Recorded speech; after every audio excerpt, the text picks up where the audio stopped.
The academic illusion, IQ, college, and the myth of guaranteed success. Why college's promise of paving a path to a successful life is turning out to be a lie propagated by older generations, conventional wisdom, and academic professionals. Whether it's crippling debt or the inability to find a job, college graduates are feeling less and less rewarded for their hard work. Let's get into it.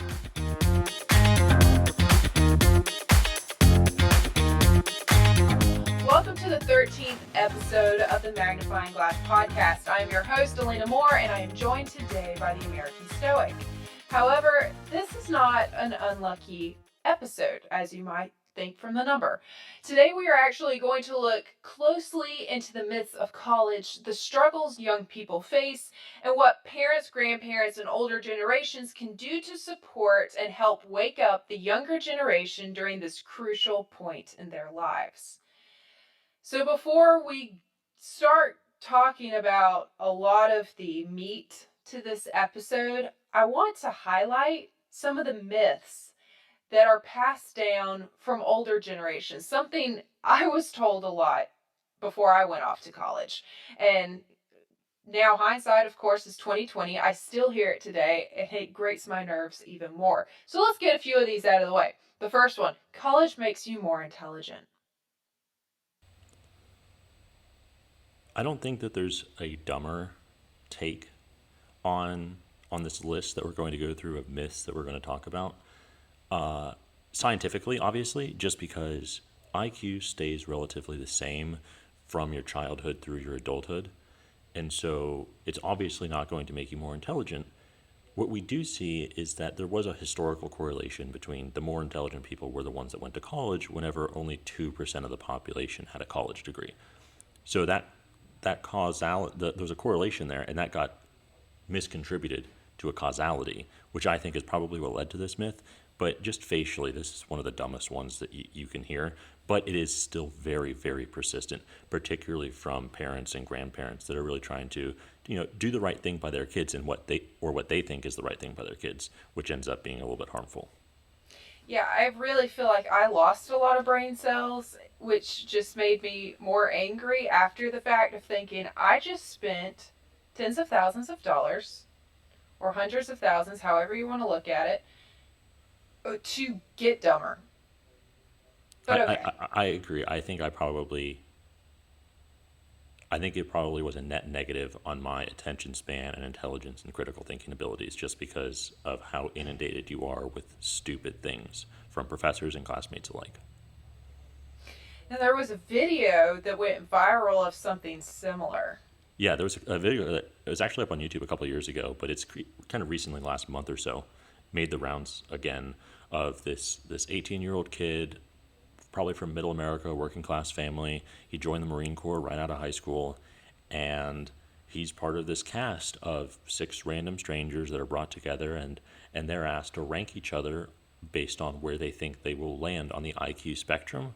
And then they reveal, okay, now where do you actually rank? Which one of you is the smartest? Which one of you is the dumbest? Well, the group universally ranked this kid, this white veteran, joined the Marines right out of high school kid, as the dumbest, and he ended up having an IQ of 131, so top 2 or 3% of the population, I believe. And in comparison, there was a PhD student who worked in, I think it was biotech engineering, who was the dumbest one of the group, but who, throughout the process of whenever they were trying to rank each other, was just pontificating about how smart she was, how demanding her job was, how demanding her education was, and how none of the rest of them could have done this. And so obviously she was the smartest. And then watching her get basically just dumped at the end of the line with one of the lowest IQs was funny, but it does kind of go to show this point. It just doesn't matter how big, how good of a college you went to or what degree specifically you have. Or even how many of the degrees that you have. I hear so many people all the time, I have a PhD in this, I have a master's in this, I've got 3 PhDs in this. Okay, well, what does that actually mean? Congratulations, you have a piece of paper that you worked really hard for. But what do you have to show for it? Really, it just seems like a lot of people go for higher education because they don't know what they're going to do with their lives, which is completely understandable because you're thrust into a system expecting to know exactly what you're supposed to do. But let's go ahead and jump into the next one that I hear a lot as well. College makes you have an open mind. Well, personally for me, I think I was probably open-minded going into college. I came out so narrow-minded, it wasn't even funny. And not even narrow-minded, I came out cynical about the whole system. Sitting there and whenever you have a professor who, instead of giving you the classics, as a political science major myself, you had students who, rather than reading Plato, rather than reading Aristotle, rather than reading the great political thinkers that Western civilization was built on, you had an adjunct professor who graduated from Brown University 4 years ago, who one of his classmates from one of his political science classes back at Brown University is now another adjunct professor at another university, and he wrote this paper about his perspective on one of the latest current political trends, and that is now your reading for the class. And so rather than digging deep, engaging with transformative literature that has changed Western civilization, you're now just going to go read your buddy's class essay, basically, is all you're going to read. And so it's impossible to go through 4 years of that and then not come out on the other side and just think, what's the point? What is the point of college? The way it is now, I agree, and I know Michael Knowles says this from the Daily Wire, that in theory, a liberal arts education would be a great thing. And I agree with this if it was done correctly. Right. But there is almost no institutions left in this country that do that properly. And so I think that if you go into college with an open mind, there's no way that you can graduate with even as equally an open mind, never mind improving your open-mindedness. Absolutely. I mean, I went to a liberal arts private school. I had one class that we read the Republic of Plato, Aristotle, Socrates, all that good stuff. I probably got more out of that class than I did the majority of my classes combined, because it was very similar to what you're saying, just reading their buddies writing on why white people are terrible. Mm-hmm. Or why eating should be a justifiable coping mechanism for horizontally challenged people during a time of political strife when Donald Trump is president. I mean, the stuff that you can read in college would honestly blow the minds of anybody who is over the age of 40, just because academia has changed so much in the last 20, 25 years. And you have to pay for these books, whether it's online or in person. I rented all of mine because I couldn't even afford to rent it. Mm-hmm. It's just, I didn't even buy books half the time because I knew that I wasn't even going to be necessary, and I wasn't going to read them anyway. And the whole thing is a joke. I cannot stress enough. College right now, again, for 95% of degrees, again, there are some aerospace engineering, things like that. There are valuable degrees that you have to go if you want to pursue that field. And I'm not in any way knocking those fields. But for the majority of kids today who either don't know what they want to do, or they want to pursue something like marketing or political science like I did, or anything like that, there's no real benefit from going to college, because you're not going to learn any real world skills. You're going to saddle yourself with debt, or you're going to work your tail off for 4 years to pay for your own way through school and still have nothing to show for it. But if you work that hard and you took that $30, $40, $50, $60,000 that you're going to put into your education, even that's just if you go to a state school for in-state tuition. Yeah. Forget about going to a private school or for out-of-state tuition. Mm-hmm. You think of what you can do with that. You can start a business for way less than $60,000. And so I just think that the return on investment for college is just not there anymore.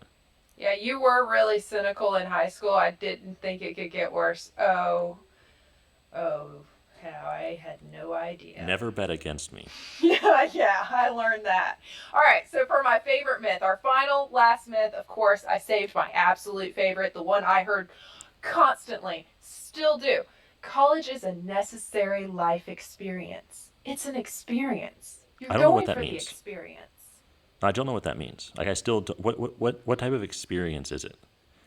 I don't know what type of experience it was supposed to be. I don't know if it's the academic experience or the social experience. Either way, Neither of them are good experiences.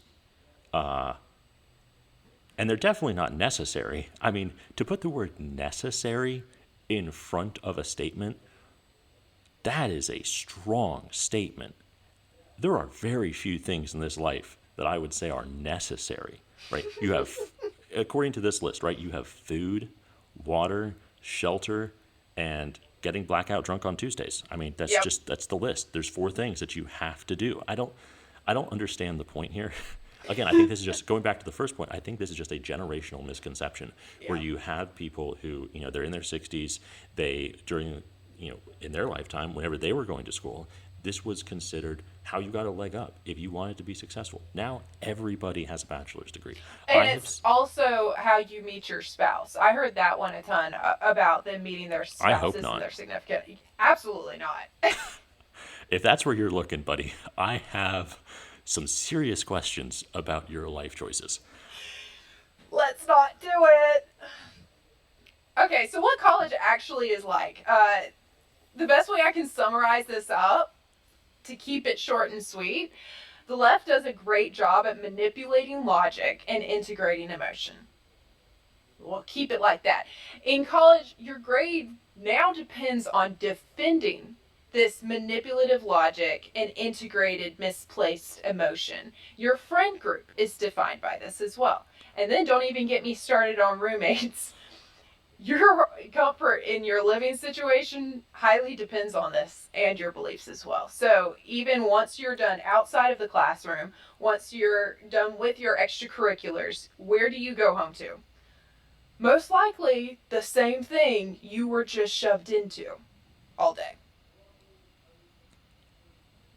It's amazing the amount of ways college bombards you with a secular, progressive worldview. Going back to the first point about manipulating logic and integrating emotion, perfectly said, because that's exactly what happens. But also, I don't know if people really understand just how pervasive this is. I was taking a politics in film and fiction class in which I was basically forced to defend liberals and attack conservatives. There was a film that we watched in that class. I can't remember what the name of it was. It's kind of a recent film, and in it, the elites, literally the elites, this is not me using current political jargon, in the universe of the movie, the elites basically kidnap these everyday blue-collar Americans, drop them on an island, and then they proceed to hunt them. And so I basically took this, and we obviously have to write an essay on this. So I took this, and then I start kind of dissecting how this relates to current political climate. I think I brought up the weaponization of the IRS by the Obama administration in 2010 against the Tea Party. I received a failing grade on this paper. Me and my one friend in this class, really in school, that I had, we both received failing grades because we did not defend the liberal position in this movie. We were flat out told this. And so there is no freedom of thought. There is no dissension at all. You have to toe the party line. If you don't, you're not going to, in any way, have good grades, a successful social life, if you want to call it that, which we can, debate that another day. And then again, as you said, if you come back and you have roommates that are just engulfed in this, then there is no relief from this. You're just inundated 24/7, and that's really, really damaging. Yeah, it affects you consciously and subconsciously. I took my freshman year an Introduction to American Government course. It should be easy, right? I've been around politics studying that. That's been my favorite thing to read into growing up. If I wrote a conservative paper, guaranteed C and below. If I wrote, and I tested this because I was new to the scene, I was trying to figure out, okay, how can I best work this? If I wrote an independent, unbiased paper, I could not get anything higher than a B. The only way I was ever able to achieve a B or higher was if I wrote a liberal paper. And that happened in my law classes, which politics shouldn't even really be a big deal at that point. You're just looking at legal basis. It really blew my mind, and it was really sad and depressing, honestly. I really want to get onto this next point, but you bring up an interesting point there at the end about politics impacting what should be objective studies within the field like law. I took a class taught by a law school professor at the school, but he provides some undergraduate classes as well. Race, Color, and the Constitution, I believe it was called. Whew. And in this class, this is a law school graduate who had never practiced law. He had basically only been a law school professor. That's his only real world experience. And he proceeds to absolutely denigrate Clarence Thomas. He's black, he's an elderly black man, and he proceeds to denigrate every decision that Clarence Thomas made, that he was involved in, that we studied. And I mean, I am a very big fan of Clarence Thomas. I think that he's one of the best Supreme Court justices that we've had in the last 100 years. And I actually gave a biographical narrative on him at one point in my life. But it was just amazing to watch that the vitriol that these progressives had for Clarence Thomas, somebody that, based on his ethnic group, should be celebrated by them. No, it's all about politics. It's always all about politics. Just because his politics are bad, everything else goes out the window. And so it's just interesting because you see these hierarchies of their ideology come through, and it just ruins every class. Even ones, like you said, that should be objective, still ruins them. So sad. So why is this part of life so crucial to forming the morality and beliefs of a young person? This I find extremely fascinating because, like I said, going into it, I was homeschooled all the way through. Just give that little backstory right there. I would say I was more open-minded, especially in high school, because I was still forming my beliefs and everything. I had where I came from, what other people thought, but going to college really opened my mind to, this sheltered bubble, and they make you think that it's, what the real world actually believes. It really seems that way. If you're conservative, you are persecuted and you are made to feel like you are isolated and the only one. So CBS reported in 2013 that a new study to be published in Science on January 4th, so think about it, it's in 2013, shows that while we may insist that we won't change our minds in the future, we're more likely to change than we think. Researchers surveyed more than 7,500 individuals between the ages of 18 to 68 who chose to answer an online survey questions at the end of a French television program about the secret of happiness. People were asked questions to determine their personality through subjects like conscientiousness and emotional stability, and then were told to re-answer the questions as if they were 10 years older and 10 years younger. The past and future answers were then compared to people who were in corresponding age groups at the time of taking the survey. The results showed that people predicted they would change less over 10 years compared to the responses from those who looked back 10 years and realized how much they had changed. For example, 68-year-olds say that they had experienced modest personality changes over the past 10 years. So that's between like 58 and 68.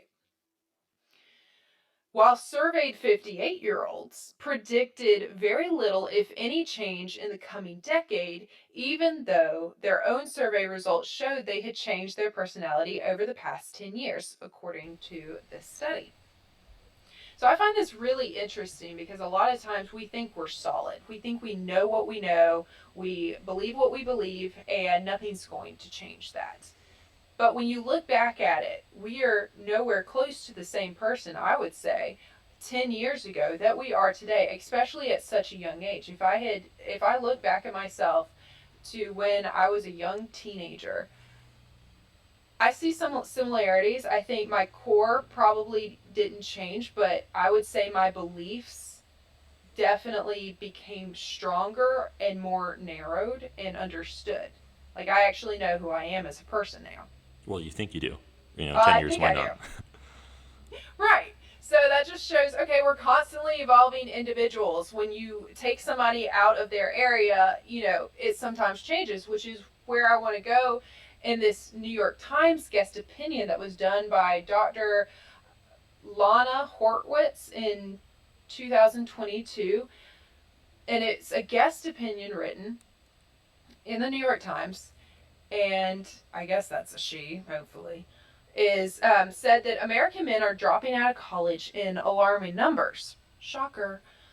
A slew of articles over the past year depicts a generation of men who feel lost, detached, and lacking in male role models.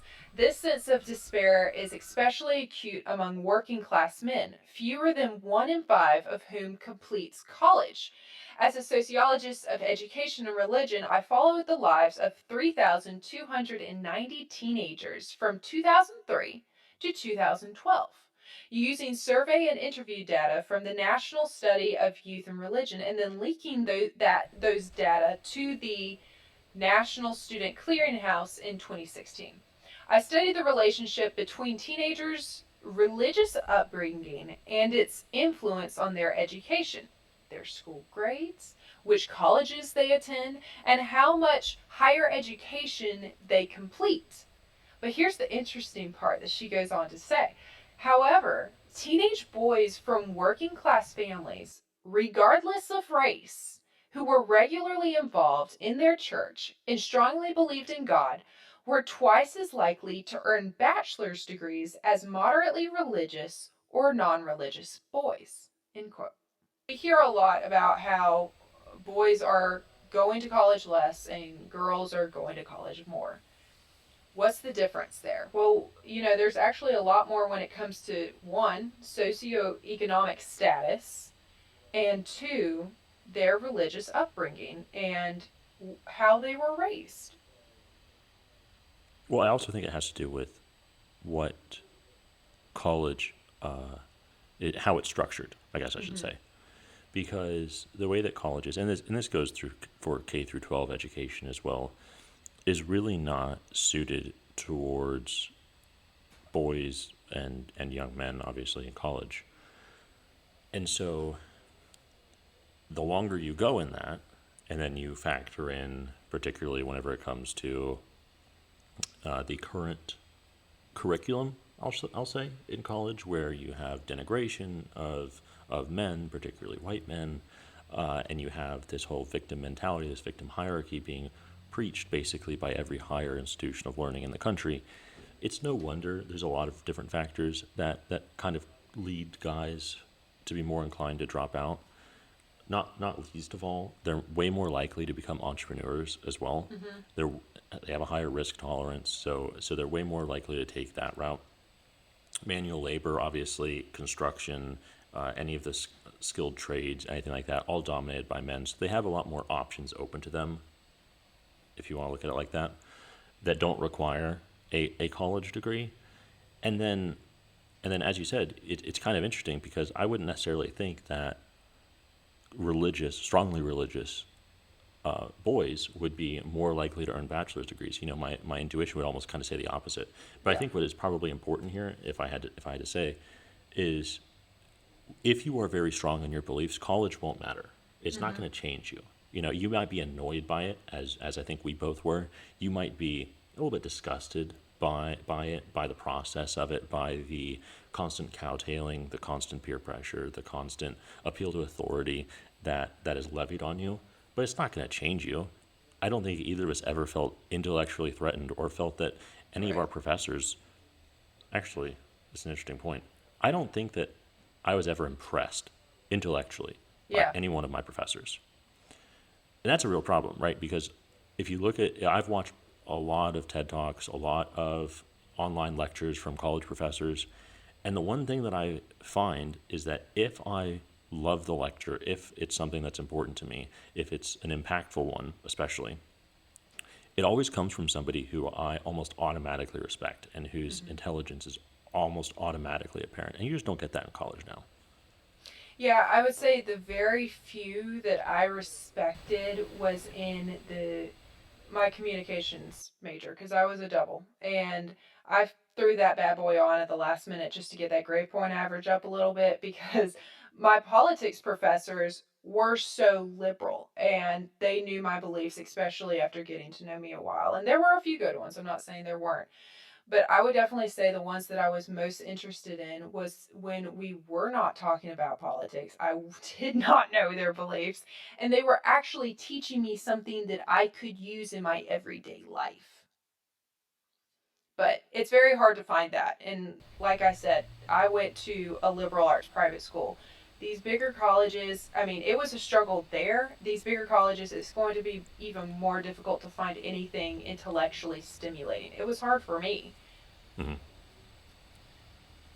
So, what kids are going through, it's tough. It's rough.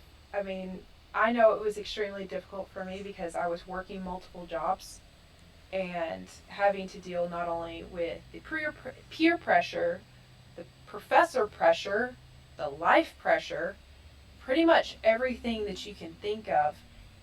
And there wasn't really much support except for my parents, I would say, especially my mom. And I think that's where the biggest impact comes into. And obviously, this is my personal opinion and from what I've seen with most, but Liam and I, we watched a lot of our homeschooled counterparts and what happened after we graduated high school. Liam, you may have a different opinion on this, but I would say the vast majority went the opposite direction of how they were raised or how it was perceived that they were raised. Let's say that because we don't know everything. I truly do believe that parents have a huge portion in shaping a young person's life. A parent's job is not over when the kid turns 18 and walks out that door. I honestly think it gets more important. Well, I think that also, and I think we have different perspectives on this, especially, the male female dynamic. I I think at this point, by the time I was kind of going through this, I had found, my group of friends that I talked with more about this. So I would say that I definitely wasn't nearly as reliant on my parents for emotional or any kind of intellectual support, whatever like that, things like that. I went to and I found other guys that I shared perspectives and worldviews with. But it really comes down to the same thing: is you have to have some type of safety net. You have to have some type of support in this. If you're going to go into this environment, if you're going to go to college as a conservative, especially as a Christian, you're going to be under attack intellectually from your professors, a lot of social pressure from your peers, and so it doesn't matter who you go to. It doesn't matter if it's your mom, if it's your dad, if it's your friends, if it's your extended family. It doesn't really matter. It just matters that you have it. Mm-hmm. And so I agree. The role that parents play in setting their kids up for success cannot be overstated, because it is weird, because I have known many kids who have come from very good households. Maybe it wasn't, right? Just from the outside, from the outside looking in, it looks like quintessential homeschool Christian conservative household. And after 4 years of college, they're going by they them pronouns, and that's not an exaggeration. I know multiple kids that have done this. I mean, I had really close friends. Yeah, and That so have gone off the deep end. there, and this is definitely a generational difference. There's others about why college is important and all of that may not be. This is 100%, and you cannot tell me otherwise, a generational difference of the prevalence of this type of ideology in the younger generation, and just how pervasive and powerful it is. Because if I go and talk to my parents about, for example, transgenderism or whatever, and its prevalence among my generation and among kids that they knew, right? Whenever I was growing up, these were kids that they knew. If I tell them about that, they just don't believe me. I'll show them pictures. They still don't believe me. You're making this up. This is AI generated, right? Whatever. It is such a hard thing for the older generation to accept, that the kids are going through this, that they're accepting this, regardless of what they were brought up in, regardless of what their friend group was, regardless of their religious affiliation, or maybe even how strong they were. You're going back to the previous study about how strongly religious they were. I'd love to see that with some of these acceptance of social trends, because seemingly from some of the strongest Christian families is where these kids are are going from that one extreme of extreme Christian family with 10 kids to well, I'm a girl now. I was a guy, now I'm a girl.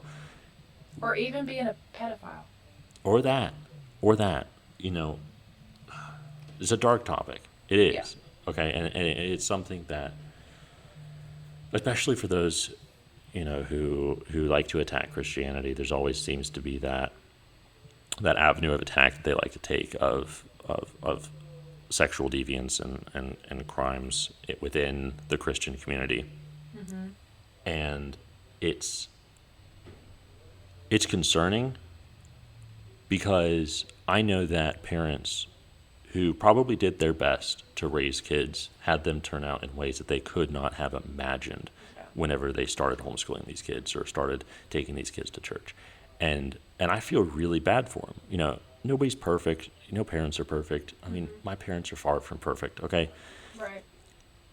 And so it's actually something that I've been asking myself a lot is what was it? What were the aspects of how I was raised that have stuck with me that made sure that I didn't go down this route?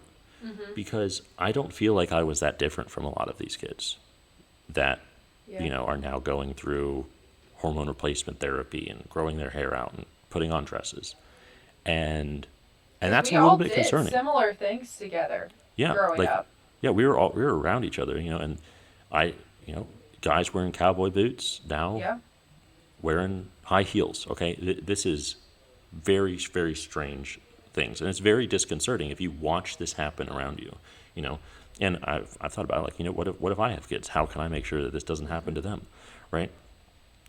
It's a serious concern. And I don't think that people who haven't experienced it personally, and especially if you're older, it's hard to explain because this is such a new phenomenon. It's like trying to explain the internet to somebody who was fighting in the Revolutionary War. Is literally how difficult this is. It just does not compute because 15, 20 years ago even, what was this? No, this wasn't a real thing. This was, maybe a joke in some off-brand adult cartoon, maybe, but now it's just mainstream, and I think 25% of our generation now identifies as some sort of LGBTQ plus, right? And so it went from 0 to 100 real quick. And college has Yeah. a huge role to play in that. Yeah, because that's the only, because I have sat and thought about it for so long. How can people that were so close to us, that we had such close relationships with, just go I mean, and we did the same things. That's what confused me so much. Mm-hmm. How did they end up just going the opposite direction, and what was the impact of it all? And that's why I came down to, okay, when I was in college, what was happening? Because we went to similar colleges too. I mean, of course, there's the difference between private school and state school, but I saw people that went to private school do the same things of people in state school. So, okay, Mm-hmm. what's going on here? What's the breakdown? Well, I And mean, I just have to say that I don't know how pervasive it was for your school, but I mean, I would walk outside the library and there would be furries, okay? Like just like full on furries, right? Standing out, doing some petition signing thing, right? That is a weird thing to see, okay? I still think about this. You just have guys in Speedos with bodies painted in silver paint. It's just yeah, weird stuff, okay?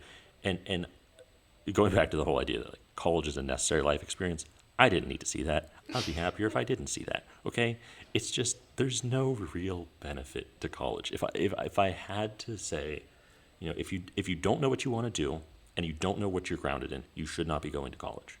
amen. Like that if you can't answer those two questions for sure, don't Yeah. go.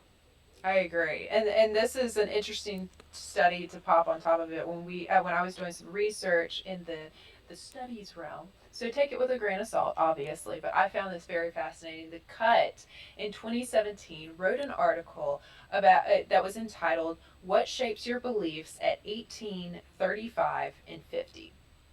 They stated that according to a 2009 study in the Journal of Politics, parents who are more politically engaged and have consistent views on political issues tend to sway their children's politics more than parents who are less politically engaged or those who change their opinions on issues. Parental opinion also may influence some political topics more than others. Parents' views are especially influential regarding issues with a clear moral component, like prayer in schools. The question is which influences win out when parents' political opinions clash with the surrounding environment. In his study, Leones analyzed a data set tracking the partisan identities of almost 700 people at the age of 18 in 1965, age 35 in 1982, and age 50 in 1997. Afterwards, he examined how strongly certain variables, like parents' beliefs, spouses' beliefs, and the political leanings of the counties where participants lived, influenced the likelihood that someone would be Democrat or a Republican. This was his conclusion. The older we get, the more important political environment becomes. To test the strength of each variable, Leones used a 7-point scale, running from strong Democrat to strongly Republican. A participant's position on that scale at age 18, he found, was closely tied to the parent's political beliefs. A child with a strongly Republican mother, for example, would be an average of 2.25 points, more conservative than a child with a strongly Democrat mother, while father's political beliefs led to a 2.5 point shift. By contrast, the red or blue identity of an 18-year-old's home county had almost no effect on their own affiliation. End quote. I find this really fascinating because it shows that, okay, you may live, let's say, for example, I live in a Democrat county. What impacts me more, the environment that I live in or the parents that I am surrounded by? And it really is the parents that form, and it to take it even a step further, what they stated in the beginning of this study, which was the flip-flopping on political beliefs. If your parents are flip-flopping, they're going to have less of an impact on you. But if your parents have a very strongly held beliefs that do not move, are impassable, they are most likely going to affect you even more. So what would I recommend for parents? Especially grandparents, older generations. You don't just have to be a parent to influence a young person's life. Trust me. The first one I would say is listen.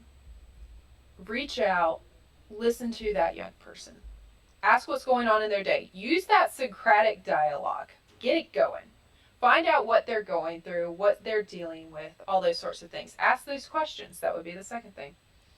The other thing is you could start maybe talking a little bit about your experiences or redirecting a little bit to, okay, well, how did that make you feel? Or what do you actually think about that when you compare your situation or what you're seeing here to, a different situation? The biggest thing I would tell you is have patience. My mother had so much patience with me when I was going through some of the most difficult things that I've ever experienced in my life. To date, at least.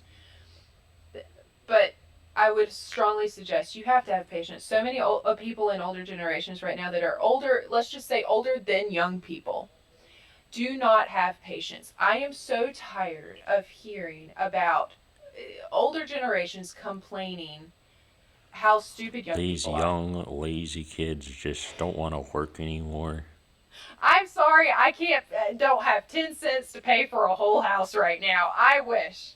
But now it's an average of $400,000, so. Yeah, with an 8% interest rate, so you're actually going to end up paying like $1.2 million over the course of your 30-year mortgage. Throw debt on top of that from the college that gave you all those amazing life experiences, and you're set for life to go into a job that, I don't know, starts at what, $30,000 if you can get something that good? Mm-hmm. I mean, that's even hard to find these days. Yeah, no, the job market right now for college graduates, I know I'm kind of backing up here a little bit, but terrible. It is absolutely terrible. Having a college degree, having a bachelor's degree at any point, at least, means nothing. And so I think you're seeing a lot of, again, this generational disconnect where these old people, I say that derogatorily, I didn't mean that. I'm sorry. Let me rephrase that. where the older generation does not necessarily understand the struggle that the new college graduates are facing, whether it's finding a job, buying a house, starting a family, being able to save money, any of that. It does not happen on the same playing field. If you look at the amount of money it takes, the percentage of your income necessary to buy a house from 1980 to now, it's gone up by 250%. So you used to be able to buy a house for about 18% of your average monthly income. Now you're looking at closer to like 35 to 40%. That is not tenable. And so I get it. But as you're right, patience is important here. Whenever you're talking about younger people, people who are either going to college, in college, or just graduated college, the struggles are a little bit different, and they're not great at communicating them. I will say this is something that the older generation has some legitimate criticisms. 100% of the younger generations, and one of the great ones is they are not good communicators at all, and so they really struggle with that. But you're right. There just needs to be a better dialogue between the different generations here, so that we can really kind of understand and figure out what the problems are, and how we can address them, and then get some of the advice from the older generations, because they do have more life experience. Right.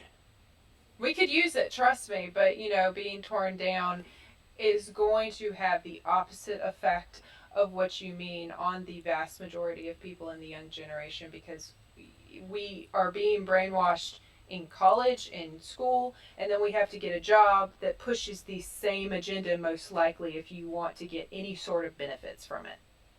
Just saying. So thank you for joining us today on the Magnifying Glass podcast. We delve deep, bringing the overlooked into focus and magnifying the stories that matter to you. If you enjoyed this episode, be sure to subscribe, rate, and share, helping us shine a light on even more discoveries. I'm your host, Elena Moore, and remember, sometimes the smallest details make the biggest difference. Until next time, keep looking closer.